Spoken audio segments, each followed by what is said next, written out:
Hi ma'am. Ma'am, sorry ka na.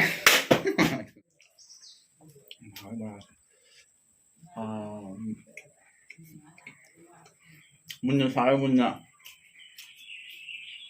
Muna sa.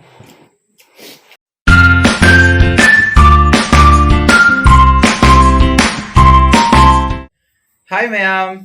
Ma'am puno mo magtada agi channel da taram nok surya masung khurumjari. Adu ma'am ngasi se weather se am romantic oi kibani. Adu na camera no me. Adu ma'am ngasi se weather se am romantic oi kibani. Adu na ngasi mubang ma tawre.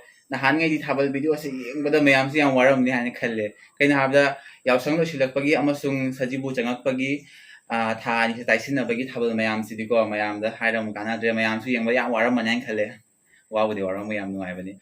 Adong ngasi se ai mukbang oina pura lae mayam su video no thangalakte na haibada adugi mukbang oina tawbani ado mayam tin yo le do how taba mayam chamina rasi haibadi chamina rasi ko amatani na chawa cha da chamani ado mayam haji ai jodi ngasi ge mathel se nongsu kitang mangi aduna aina uti oina thongale khoi mada uti sina khoi mana thongi ade atai sidi aina loina thongani atai sidi aina loina thongmani ado mayam yengminasi mathel Sina uti thongmani mana masing suloina hape laikhaman hape lebu mana hape loina sure mana masing punamak adugagi sina yumda panba maireni aina thongmani mairen se hangam maruga hapaga fajana ngaura thongi mahi yam langhannabida adugagi sina weather ga yam chanaba sinju laikhaman sinju umorok ka tawraga metpani kangna tawra metpani adugagi sina aroibo aina palang borani mayam si yam hawba sisu aina tawbani sina chak leire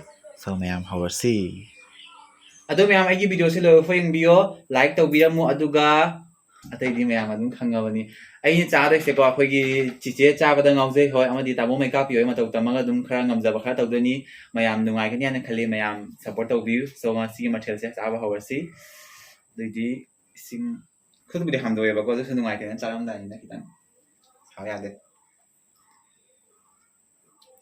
ising hana khara thao maramdi khanauda khoi panba khotpa chabada khoi phundana ba sorry ngasi mathel se sina uti ni uti amuba haigada asang badi leibani sina amuba hai tare adu sina mairel asi de even kino de video dum ulagia de bora sina se leire aina loina taw bunga tani bora se palang bora ni yam hawani si bora se ana ek su phaba pressure su yam phai habani adu sina sinju su tawre weather gi matung ina uti ga yam chana ba lai khaman sinju ni box han taw me labani imam hawarsi ai uti lagi han lo khala gya yam hawnya khal tin yo de ba video se nang basu kui de khambra thabal di kai haini hajik ki chakla ma de haing ji ado mayam hawni ko video se lo heng video se no me camera no mina ko sorry camera no me haven se ha ba chakhom si di chi cha ba ngau de tam bani ko tam da ba amata ni mayam da ko ha ba chakhom ne sinau mayam di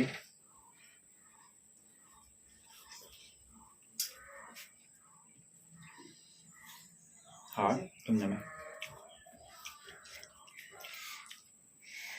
ai di yam tum yam chu ko de sa ba da camera no ma no pa ga no sin jo ni mong kha ung hap ki ba hoi hap ki bane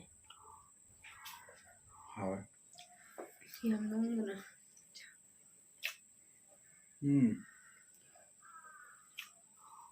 ha we kan am mười mo to rồi làm nung yang đấy tin âm mình nhá kan am mười ba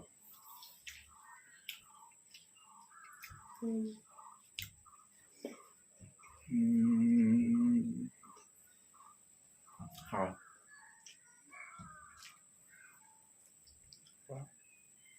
mà chụp hồi ấy nó hổ bông tao nè khơi mà tao nó in răng thì khơi mà thùng mà cái gì ấy nhiều đến đâu rồi nè bạn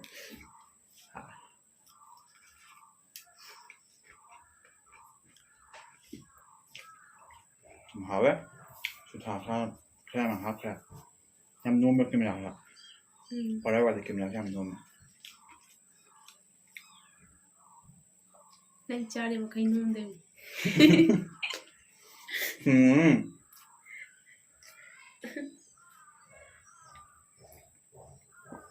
ꯑꯩ ꯆꯥꯗꯕꯁꯦ ꯀꯨꯏꯔꯦꯕꯀꯣ ꯃꯌꯥꯝꯅꯁꯨ ꯑꯗꯨꯝ ꯚꯤꯗꯤꯑꯣꯁꯦ ꯍꯥꯞꯄꯣ ꯍꯥꯏꯕ ꯑꯗꯩ ꯑꯩꯁꯨ ꯅꯝꯕ ꯁꯪꯗꯕ ꯍꯟꯗꯛꯁꯦ ꯈꯔ ꯀꯩꯅꯣ ꯆꯤꯜꯂꯦꯕ ꯆꯤꯟꯕ ꯍꯥꯏꯕꯗꯤ ꯌꯨꯝꯗꯅꯦ ꯑꯗꯒꯤ ꯍꯟꯗꯛ ꯌꯥꯝꯁꯨ ꯁꯥꯈꯤꯕꯅꯦ ꯚꯤꯗꯤꯑꯣꯁꯦ ꯅꯝꯒꯦ ꯇꯧꯔꯒ ꯅꯨꯡꯁꯥꯁꯦ ꯆꯠꯈꯥꯏꯅ ꯁꯥꯔꯛꯀꯅꯤ ꯍꯨꯃꯥꯡ ꯑꯣꯔꯣ ꯇꯥꯡꯉꯩ ꯆꯥꯕꯗꯤ ꯅꯨꯡꯉꯥꯏꯇꯦꯅꯀꯣ ꯌꯥꯝꯅ ꯄ꯭ꯔꯣꯐꯦꯁꯅꯦꯜꯁꯨ ꯑꯣꯏꯗ꯭ꯔꯤ ꯍꯩꯇ꯭ꯔꯤꯕ ꯌꯥꯝꯅꯁꯨ ꯑꯗꯨꯒꯤꯅꯦꯕ ꯍꯌꯤꯡ ꯆꯥꯛ ꯌꯥꯝ ꯂꯥꯝꯕ ꯃꯥꯜꯂꯦ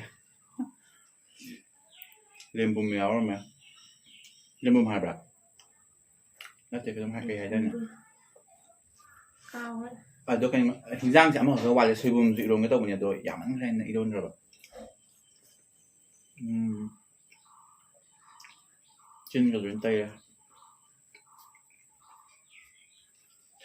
ꯊꯝꯅꯦꯜ ꯐꯣꯇꯣ ꯀꯥꯞꯄ ꯀꯥꯍꯧꯔꯦ Cái gì vậy? Sao rồi cao? ꯑꯗꯨ ꯀꯥꯞꯄ ꯌꯥꯕꯅꯤ ꯀꯦꯃꯦꯔꯥꯒꯤ ꯃꯈꯥꯗ ꯀꯦꯃꯦꯔꯥ ꯂꯩꯕꯅꯦ ꯑꯩ ꯊꯝꯃꯛꯀꯦꯀꯣ ꯊꯝꯅꯦꯜ ꯐꯣꯇꯣ ꯀꯥꯞꯍꯧꯗ꯭ꯔꯦꯕ ꯁꯥꯕ ꯌꯥꯗꯦ Liang ano? ꯀꯥꯞꯄꯣ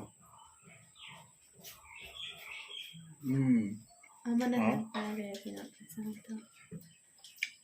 ꯄꯥꯂꯪ ꯕꯣꯔꯥꯁꯦ ꯄꯥꯂꯪ ꯃꯅꯥꯒꯤ ꯕꯣꯔꯥꯁꯦ ꯃꯌꯥꯝ ꯆꯥꯕꯤꯌꯨ ꯑꯍꯜꯁꯤꯡꯁꯨ ꯌꯥꯝ ꯐꯕꯅꯦ ꯑꯩ ꯍꯥꯟꯅꯒꯤ ꯚꯤꯗꯤꯑꯣꯗꯁꯨ ꯑꯩ ꯆꯥꯈꯤꯕꯅꯦꯕ ꯄ꯭ꯔꯦꯁꯔꯒꯨꯝꯕꯒꯤ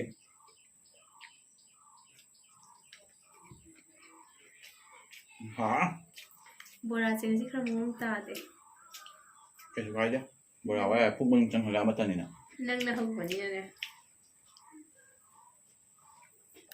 ꯁꯤꯅꯤ ꯉꯥꯡꯅ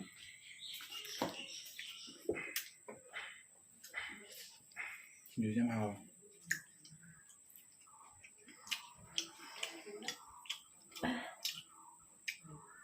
ꯀꯦꯃꯦꯔꯥꯁꯦ ꯌꯥꯝ ꯅꯣꯝꯃꯤ ꯀꯩꯒꯤꯅꯣ ꯈꯪꯗꯦ Table sir numaite. ꯃꯥꯏꯔꯦꯟꯁꯦ ꯍꯥꯎꯋꯦ ꯃꯥꯏꯔꯦꯟꯁꯦ ꯑꯁꯤ ꯑꯁꯥ ꯇꯧꯕ ꯃꯤꯗꯤ ꯆꯥꯟꯅꯗꯦ ꯍꯥꯏꯕꯅꯤꯀꯣ ꯑꯗꯨꯁꯨ ꯌꯥꯝ ꯍꯥꯎꯋꯦ ꯌꯥꯝ ꯆꯥꯕꯤꯌꯨ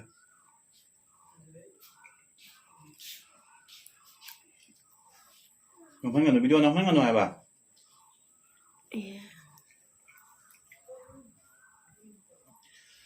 ꯍꯨꯃꯥꯡ ꯇꯥꯗꯣꯔꯦ ꯃꯌꯥꯝ ꯅꯣꯡ ꯈꯔ ꯃꯪꯉꯗꯤ ꯎꯇꯤ ꯇꯧꯕꯤꯌꯨ ꯑꯗꯒꯤ ꯁꯤꯡꯖꯨ ꯇꯧꯕꯤꯌꯨ ꯕꯣꯔꯥ ꯇꯧꯕꯤꯌꯨ ꯌꯥꯝ ꯍꯥꯎꯋꯦ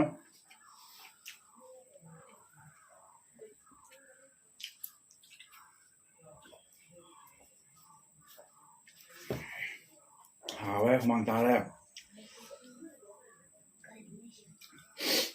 ꯑꯗꯣ ꯃꯌꯥꯝ ꯆꯥꯕꯗ ꯇꯨꯄꯤ ꯎꯄꯤ ꯍꯥꯏꯅ ꯀꯃꯦꯟꯗ ꯍꯥꯏꯔꯛꯀꯅꯤꯀꯣ ꯁꯣꯏꯗꯅꯃꯛꯀꯤ ꯈꯪꯉꯦ ꯍꯥꯏꯔꯛꯀꯅꯤ ꯍꯥꯏꯅ ꯑꯗꯨ ꯀꯩꯁꯨ ꯁꯥꯎꯕ ꯂꯩꯖꯗꯦ ꯑꯩ ꯍꯥꯏꯖꯍꯧꯒꯦ ꯇꯨꯄꯤꯁꯦ ꯀꯩꯅꯣꯅꯦꯕ ꯍꯟꯗꯛ ꯑꯩ ꯁꯝꯁꯦ ꯐꯖꯅ ꯍꯧꯗ꯭ꯔꯤꯕ ꯍꯟꯗꯛ ꯃꯔꯨ ꯀꯣꯛꯕꯗ ꯑꯩꯈꯣꯏ ꯕꯣꯜ ꯂꯩꯈꯤꯗꯕꯒꯤ ꯃꯔꯨ ꯀꯣꯛꯕꯗ ꯁꯝ ꯃꯄꯨꯡ ꯐꯥꯅ ꯍꯧꯗꯕ ꯑꯗꯨꯒꯤꯅꯦ ꯁꯛꯁꯤꯁꯨ ꯀꯩ ꯍꯥꯏꯅꯤ ꯌꯥꯝ ꯍꯦꯟꯖꯟꯅ ꯀ꯭ꯌꯨꯠꯇꯁꯨ ꯄꯣꯛꯄꯤꯔꯝꯗ꯭ꯔꯦ ꯏꯃꯥꯅ ꯑꯗꯨꯅ ꯔꯥꯁꯤꯁꯨ ꯑꯗꯨꯝ ꯂꯩꯕꯅꯤꯗ ꯑꯗꯨꯅ ꯇꯨꯄꯤ ꯁꯣꯞꯄ ꯈꯔ ꯐꯖꯩꯅ ꯇꯧꯕꯅꯤ ꯇꯨꯄꯤ ꯌꯥꯎꯗ꯭ꯔꯗꯤ ꯌꯥꯝ ꯊꯤꯕꯗꯨꯒꯤꯅꯦꯕ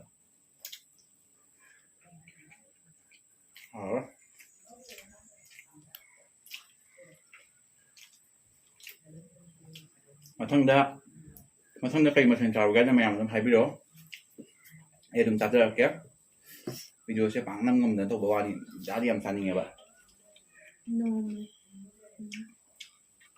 ꯁꯤꯡꯖꯨꯁꯦ ꯀꯩꯅꯣꯅꯤ ꯀꯣꯕꯤ ꯃꯅꯥ ꯈꯔ ꯌꯥꯎꯗ꯭ꯔꯦ ꯃꯣꯇꯣꯔꯁꯨ ꯌꯥꯎꯗ꯭ꯔꯦ ꯑꯗꯨꯝ ꯀꯩꯅꯣ ꯑꯔꯩꯕ ꯈꯔ ꯑꯗꯨꯝ ꯇꯧꯁꯜꯂꯕ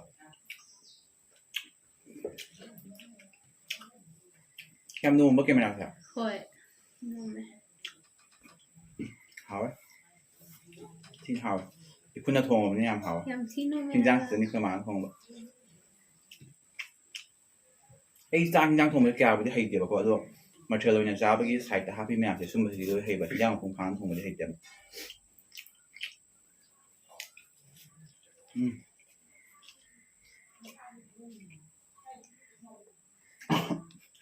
ꯀꯩꯅꯣ ꯌꯥꯎꯈ꯭ꯔꯦ ꯑꯈꯥꯕꯗꯣ ꯌꯥꯎꯔꯝꯃꯦ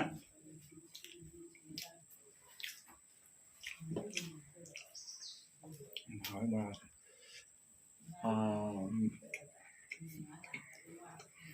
ꯃꯨꯟꯅ ꯁꯥꯔꯦ ꯃꯨꯟꯅ ꯁꯥꯔꯦ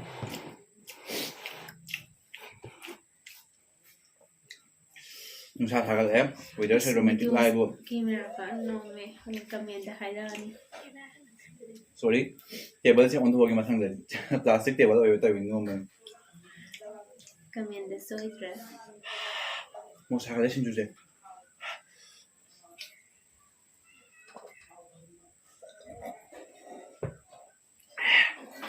Ủa phần thắng đấy à?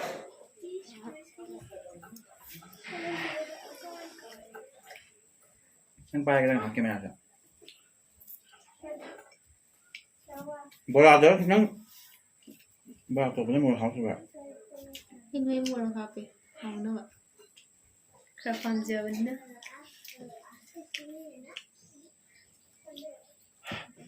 Chào rồi.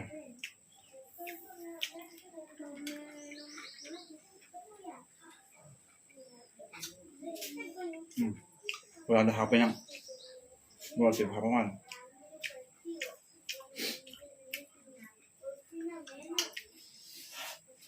Thái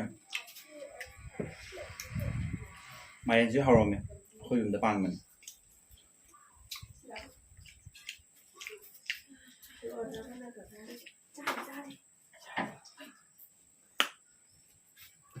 học ấy mày thì dùng tập bàn mình nhé anh đâu bên này vậy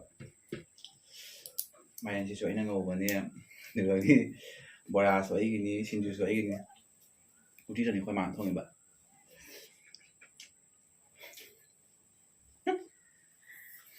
nhưng mà rồi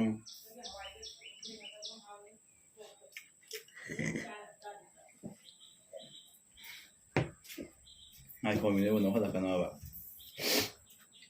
ba lần mà nói bỏ ra chả biết anh nào cũng xem phê vậy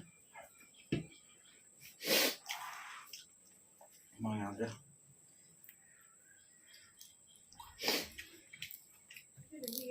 mày sẽ tội lắm nhé Ado may video se nungai nga khale like to video aduga ai channel da nang miyang tabi mama sung tabi bising ichinaw mayam singa subscribe to sing biramu aduga adom gi family amasung friends in the share to ka bigan lek ko siam haw adom mi jen tak sang dai mulai na thamna ba No me hai ba. haw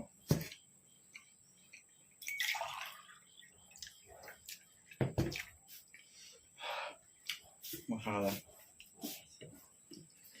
Xin chú cho em thôi.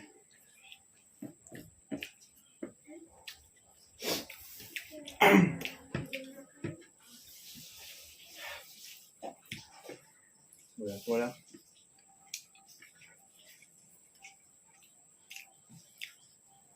Làm để vào bò thế ngầm rồi.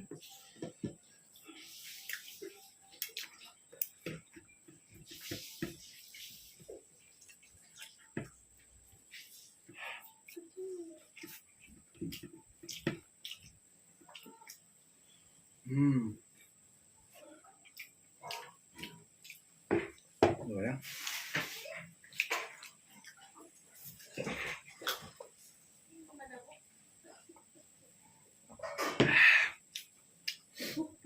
Mày chỉ đang ai khai liềm mẹ tôi chặt thì rồi đấy làm hả rồi mày làm video xem đừng ai nhang khai liềm mày làm subscribe cho xin video mua like tàu video mua xong share tàu video mà tung ra kênh nhang chào ghé rồi mày làm comment section là hay video mua đúng ngầm nông nằm bắt đầu rồi kia rồi kia next video đó đi xây video này học cái suy ai rồi mày làm sẽ review review nó chỉ gửi đi bye bye love you